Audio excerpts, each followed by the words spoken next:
Mari kita berdoa. Allah kami bersyukur, terima kasih kami tiba di gereja dan pada kasih Tuhan dan kami akan mulai ibadah kami pada hari ini. Sore ini ya Tuhan, ya Tuhan Yesus memberkati kita pun memasukkan kehidupan kami dan ibadah berjalan dengan lancar di dalam Yesus. Pilihkan dari juga yang Tuhan. Amin. Berkati ya Tuhan, kami tetap buat melayani Engkau. Kiranya Tuhan Yesus meneguhkan dan memberikan kami kekuatan dan Kau bukakan pintu-pintu bagi kemuliaan nama Tuhan. Dalam nama kami berdoa dan bersyukur. Haleluya. Amin. Selamat melayani.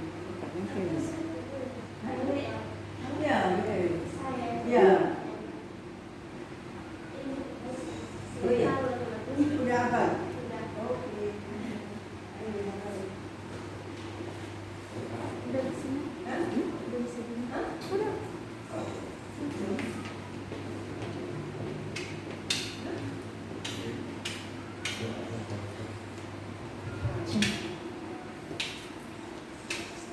Shalom Bapak Ibu.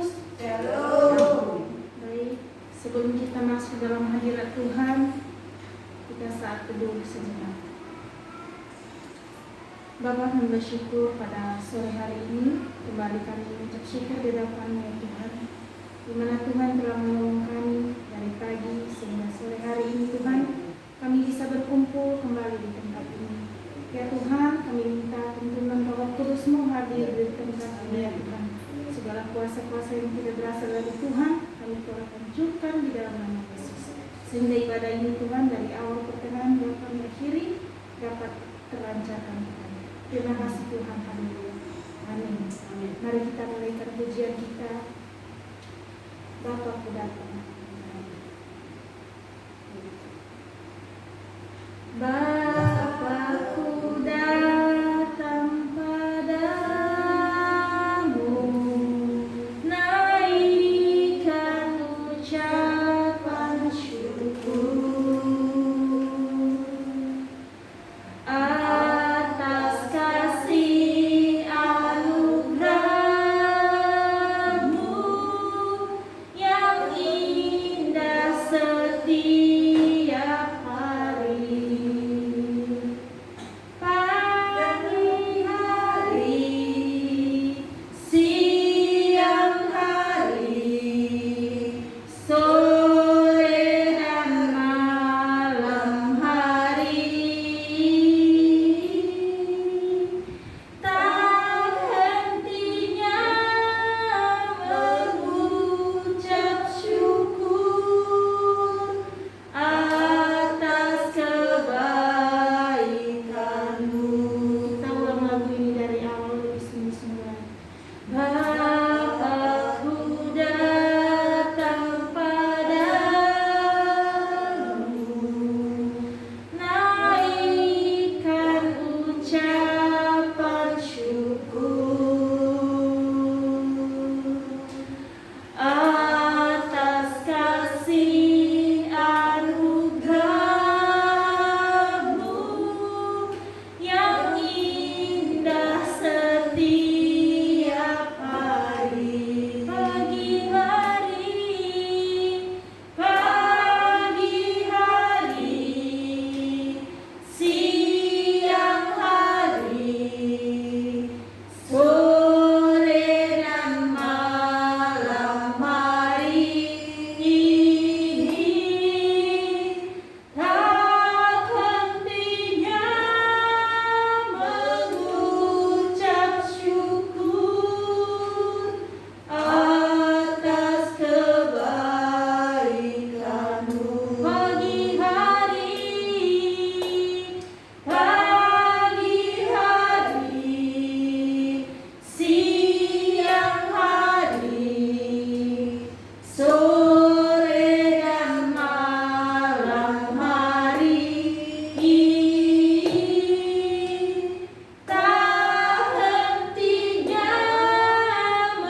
Benar Tuhan, hanya Engkau yang selalu ditinggikan, hanya Engkau yang selalu dipuji Tuhan. Amin. Ya Bapa, sebentar lagi kami akan memuji, memuliakan nama-Mu lebih lagi Tuhan. Kami akan bersorak-sorak menari memuji nama Tuhan.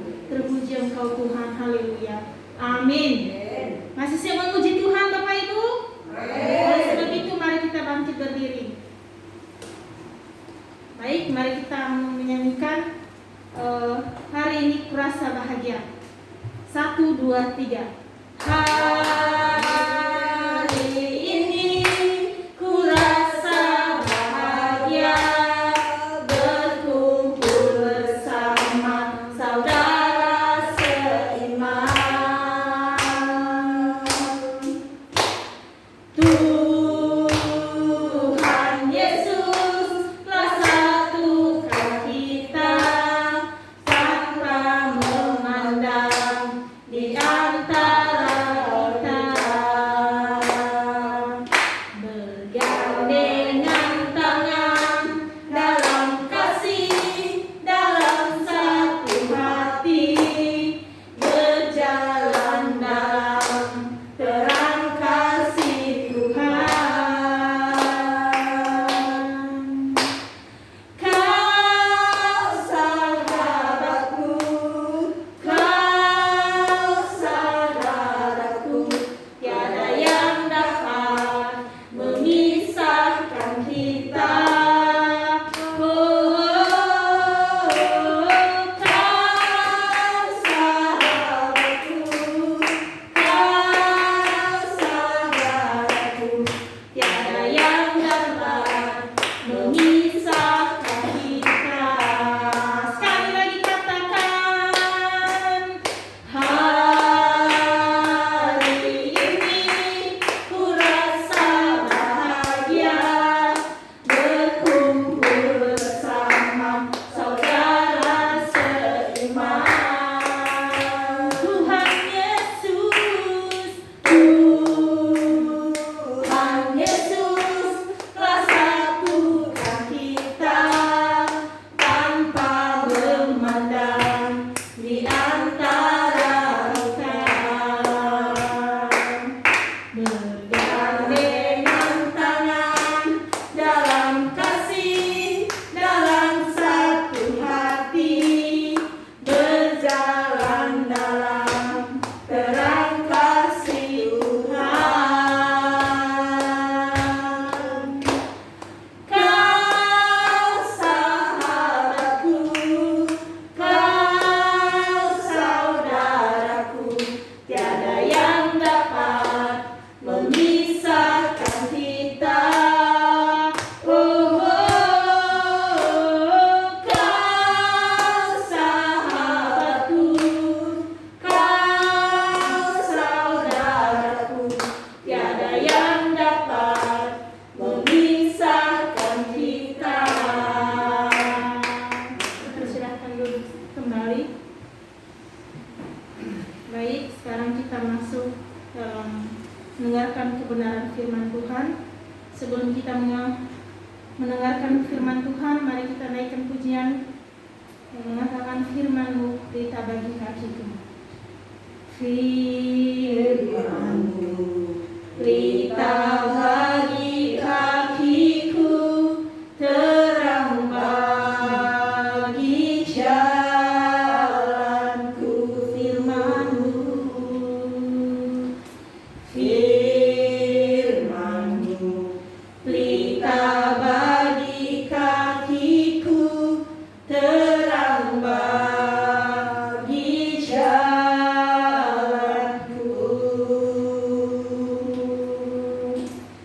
Waktu bimbang dan hilang jalanku, tersalahkah di sisiku,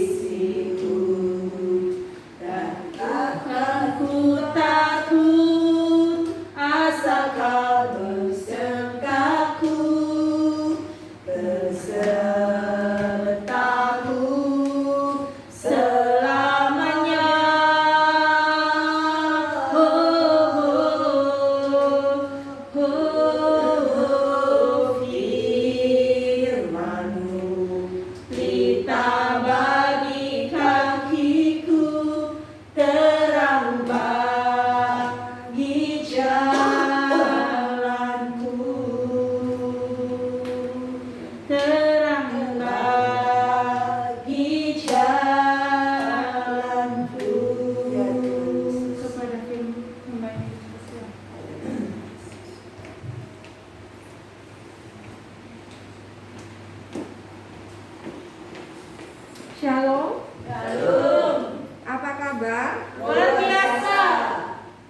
Puji Tuhan. Kita ambil tema tentang era digital dan tantangannya bagi iman Kristen. Jadi, era digital dan tantangannya bagi iman Kristen. Kenapa saya mengambil topik ini? Karena era digital ini memberikan pengaruh yang begitu besar bagi kehidupan tiap orang, termasuk bagi pertumbuhan iman. Munculnya era digital, proses semakin dalam berkomunikasi ini semakin cepat ya, ruang diskusi semakin terbuka. Berbeda pada media massa konvensional ya, yang masih sangat terbatas hanya menggunakan buku, surat kabar, radio, dan televisi. Perkembangan teknologi kini merubah media massa dan perilaku masyarakatnya. Pola hidupnya pun sudah sedikit bergeser, berubah. Ya, dan bahkan di era modern saat ini lapisan masyarakat tanpa mengenal batas usia dipengaruhi oleh adanya perkembangan media yang cukup pesat ya. Jadi Indonesia ini adalah salah satu negara yang mengalami perkembangan teknologi secara global. Dulu masih revolusi industri 4.0, 4.0. Nah, sekarang sudah masuk ke 5.0, 5.0 yang terjadi ya di Eropa. Kini Indonesia pun terdampak dengan informasi sangat cepat beredar ya Pak di kalangan masyarakat dengan penggunaan media sosial. Kita posting udah terkirim ke seluruh ya sosial media. Jadi medsos orang bilang. Jadi berikut dampak negatif yang ditimbulkan dari era digital. Antaranya apa? Pengaksesan data yang cukup mudah berpotensi menyebabkan orang melakukan kecurangan, plagiasi ya terhadap karya seseorang. Contoh misal, saya ngajar online atau saya ngajar kasih tugas di kampus. Nggak sedikit atau bisa jadi nggak hanya satu mahasiswa, bisa jadi terjadi di mana-mana. Misalnya, apa yang dimaksud dengan ini? Tolong buatkan kalimat dengan menggunakan tenses. Misalnya, sekarang saya ngajar bahasa Inggris, tenses present tense, udah langsung tenses kalimat dengan menggunakan tenses present tense di gadgetnya masing-masing keluar, gitu. Nggak usah pakai mikir ya. Udah dijelasin. Present tense digunakan untuk menyatakan kegiatan yang sering terjadi berulang-ulang, adat istiadat dan kebenaran umum. Contoh rumusnya, kalimat positif, bentuk subjek, verb ke satu, objek, sudah dijelasin. Ketika dikasih tugas, karena kecanggihan teknologi, punya gadget masing-masing, punya data internet masing-masing, tinggal kalimat present tense. Contohnya, derit keluar dalam 1 detik udah keluar, langsung dikirim ke dosennya. Dikirim ke dosennya, udah Bu, selesai, gitu kan? Padahal sudah dikasih rumus, dia masih nyari dari internet. Saya mesti sering bilang sama teman-teman, tolong ya, jangan sampai kamu dimanja sampai begitunya soal langsung kamu kopas, kamu cari jawabannya di internet, padahal membuat sendiri. Makanya saya mesti kasih soal dengan your own sentences, kalimat kamu sendiri. Kenapa? Nah, supaya tidak jiplak, plagiat, melakukan kecurangan, mencari di Google. Sampai saya tegur, loh, kok ini kalimatku cepat sekali? Coba ini terjemahkan, dia nggak bisa. Ini bisa? Wah, kelihatan seret. Kamu lihat Google kan? Iya Bu, nyerah deh, gitu ya. Nyerah Bu. Loh, jangan cari di Google. Kalian kerjakan, sudah dijelaskan tadi rumusnya, cari sendiri, rangkai sendiri kalimatnya, seperti itu ya. Jadi pengaksesan data yang cukup mudah berpotensi menyebabkan orang melakukan kecurangan atau plagiasi terhadap karya seseorang. 2. Berikutnya, anak-anak akan cenderung berpikir secara pendek, instan, ya kan, nggak pikir panjang. 3. Penyalahgunaan pengetahuan untuk melalui media internet dapat digunakan dengan digunakan untuk apa? Penyalahgunaannya menggunakan media internet, melakukan pencurian, penerobosan sistem perbankan. Bener nggak? Di siaran televisi kadang kebobolan sekian gitu ya. Saya nggak bisa gimana caranya itu ya. Saking pinternya sampai bisa melakukan itu, coba ya.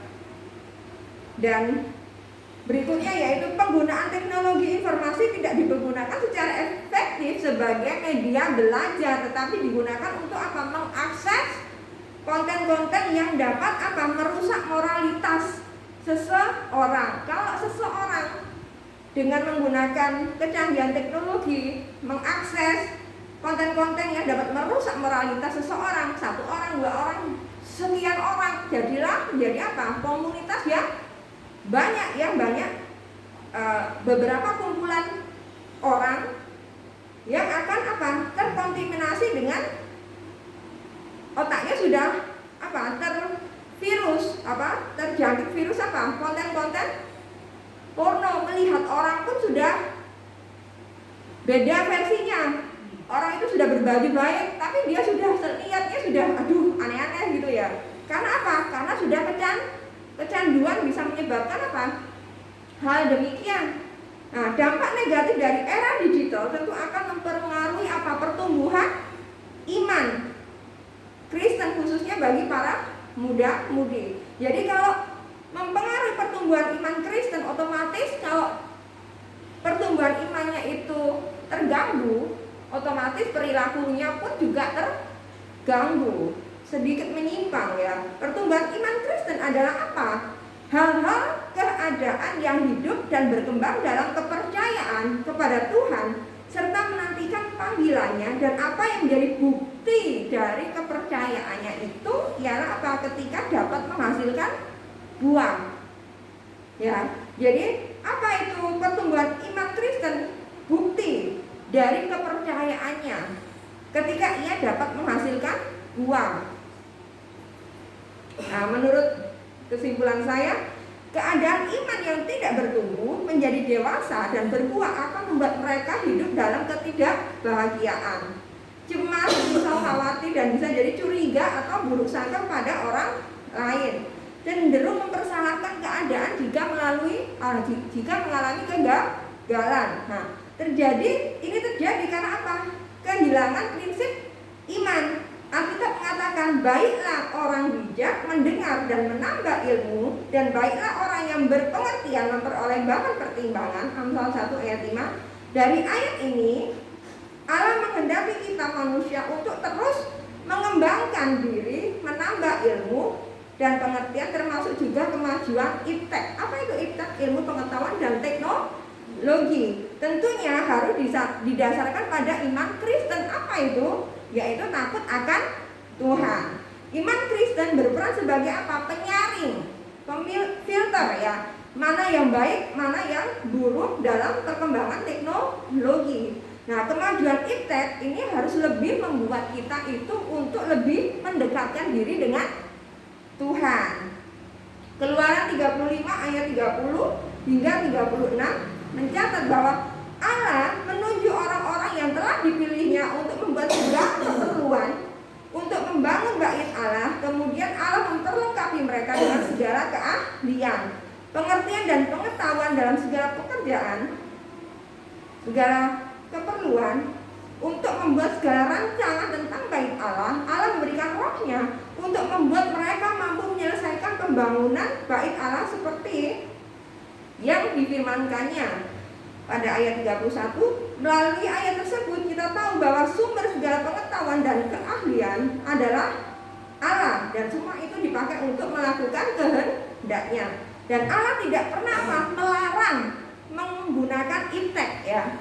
Dalam Kejadian 1 ayat 27 hingga 28, Allah memberikan manusia suatu amanah ilahi, mandat budaya, yaitu menaklukkan alam semesta. Untuk dapat menaklukkan alam semesta, manusia memerlukan pengetahuan. Nah, di sekarang kita belajar hubungan teknologi dan iman itu apa.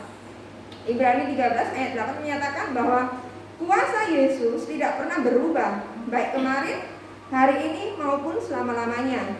Kuasa Yesus tidak pernah berubah, sementara teknologi senantiasa berkembang dari waktu ke waktu ya, sehingga tidak mampu memberikan suatu kepastian bagi manusia. Maka setiap orang percaya tetap berharap kepada Allah yang hidup untuk menyatakan mukjizatnya. Pada Amsal 1 ayat 7 memberikan dasar bagi kita di dalam menghadapi perkembangan internet, yaitu takut akan Tuhan adalah permulaan pengetahuan. Jadi kita harus memanfaatkan internet itu harus dengan berlandaskan rasa takut akan Tuhan. Ya, di dalam firman Tuhan berisi apa yang boleh, apa yang tidak boleh kita lakukan. Misalnya dalam Keluaran 20 ayat 14 tertulis jelas bahwa janganlah berzina. Oleh karena itu kita tidak boleh memanfaatkan internet secara negatif dengan membuka gambar atau video porno yang dapat meracuni hati dan pikiran kita dan membuat kita akhirnya jatuh ke dalam dosa berzinahan, ya kan? Pertama dosa zina mata. Habis itu hati. Akhirnya hatinya sudah mulai pengen ya, penasaran ini ya. Ditambah lagi dengan aplikasi-aplikasi ya kan yang di Android ya, yang super canggih gitu ya, smartphone ya. Ada aplikasi kencan. Waduh, jadi habis marahan sama pasangannya, sama istrinya atau suaminya.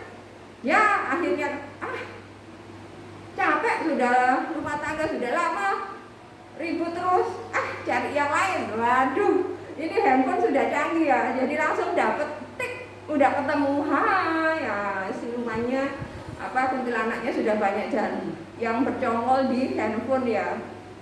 Jadi kemana-mana sudah bisa diakses ya. Jadi waduh, gitu kan. Waduh, ini kayaknya orangnya baik ini halus ini ya. Iya masih bulan promosi katanya kan. Baru 1 minggu, 2 minggu, 2 bulan, 3 bulan ya kan. Masih bulan promosi. Setelah itu rasakan bedanya. Jadi kita harus dengan kemajuan teknologi kita harus makin kuat berdoa. Kenapa? Karena berdoa merupakan cara berkomunikasi kita dengan Tuhan. Dengan berdoa kita mengundang campur tangan Tuhan dalam kehidupan kita. Kadang saya dapat klien-klien kadang, suami saya jauh, tinggal di sana, saya di sini. Oh ya nggak apa-apa. Jauh, ibu di sini, dia suaminya di sana. Jadi bisa deket, asal ibu bawa doa. Karena Tuhan yang ada di tengah-tengah kita, jadi deket kan? Seperti itu. Jadi doa seperti peperangan roh ya. Tuhan bekerja melawan si jahat, sementara kita diberi kekuatan untuk tetap bertahan dalam pencobaan dengan tetap memiliki damai sejahtera dari Tuhan. Oleh karena itu ketika kita berdoa kita harus meminta supaya hati, pikiran, perbuatan kita senantiasa dijagai dan dilingkupi oleh Roh Kudus agar dijauhkan dari godaan perbuatan dosa dan hidup kita senantiasa seturut dengan kehendak Tuhan. Jadi semakin canggih, tantangan itu semakin bermacam-macam. Ya kan? Mau saya pelajari dari sekian beberapa klien yang sharing sama saya, intinya satu, kalau kita punya relasi, punya partner bisnis, punya pembantu, punya teman, punya istri atau punya pasangan hidup, punya suami, punya karyawan, intinya satu, kalau dia takut akan Tuhan itu nyaman. Bener nggak? Kalau nggak takut Tuhan, meskipun dipagar tinggi, ya kan, teralis besi, meskipun kuncinya itu otomatis bisa aja, ya kan, bener nggak? Meskipun handphonenya jadul, ya. Kadang saya bilang sharing-sharing sama kakak saya, Mbak, nggak takut ya? Kalau suaminya saya bukan berarti ngompori, enggak. Saya cuma kadang suka ngobrol sama ini. Saya tanya pertanyaan satu-satu untuk mencari apa pendapat mereka dengan pertanyaan saya, untuk saya jadikan bahan khotbah saya. Ternyata pikirannya orang itu macam-macam ya. Mbak, takut nggak kalau suaminya selingkuh? Ah, mana mungkin selingkuh suamiku? Oh, handphonenya aja jadul, katanya gitu. Oh, gitu ya. Itu kan jawaban sederhana ya. Handphone jadul katanya nggak mungkin selingkuh. Siapa bilang? Ya kan? Olahraga. Terus kapan hari saya ketemu sama orang, saya sering olahraga bareng, sering olahraga sendirian keliling komplek. Lah, ketemu orang akhirnya jadian jadi selingkuhannya, ngobrol-ngobrol curhat-curhat, akhirnya meninggalkan pasangannya masing-masing dan menikah. Nah, itu nggak ada handphone. Intinya ternyata saya sharing-sharing dan ketemu sama orang, sahabat kecil saya jodohkan. Intinya, kemarin saya temui waktu itu, wah suamiku itu gini. Lihat ya, pokoknya datang kok di sini di rumahku, tungguin sampai suamiku datang. Karena saya jodohkan, saya harus punya tanggung jawab juga. Ingat ya, ketika kamu sebelum ketemu sama dia, kamu ngomongnya sama saya apa? Kamu ingat ya?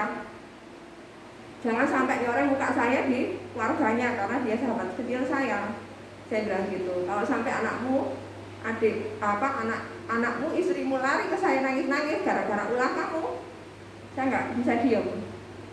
Saya nggak akan tinggal diam karena itu tanggung jawab saya. Karena saya mempertemukan mereka, bukan diminta untuk menyatukan mereka. Akhirnya jadi punya anak satu. Puji Tuhan. Ternyata apa? Ada seorang wanita, ya kan, sering ketemu dia, nemui dia, akhirnya jatuh cinta, ya kan. Nah, seperti itu, ya kan. Apa intinya? Puji Tuhan, dalam doa saya, mereka sekarang udah akur dan kemana-mana, walaupun keadaannya istrinya itu seperti itu, tetap dia gonceng terus sama istrinya. Nah, itu kenapa? Intinya apa? Takut akan Tuhan. Saya kadang ketemu sama orang, Bu, rumahnya tuh ada pagernya, ada CCTV-nya, tapi motornya bablas, diambil orang. Oh, kecolongan ya? Iya. Kok bisa ya? Ada pager, ada CCTV lah, terus gimana caranya? Kayak gitu ya. Nah, intinya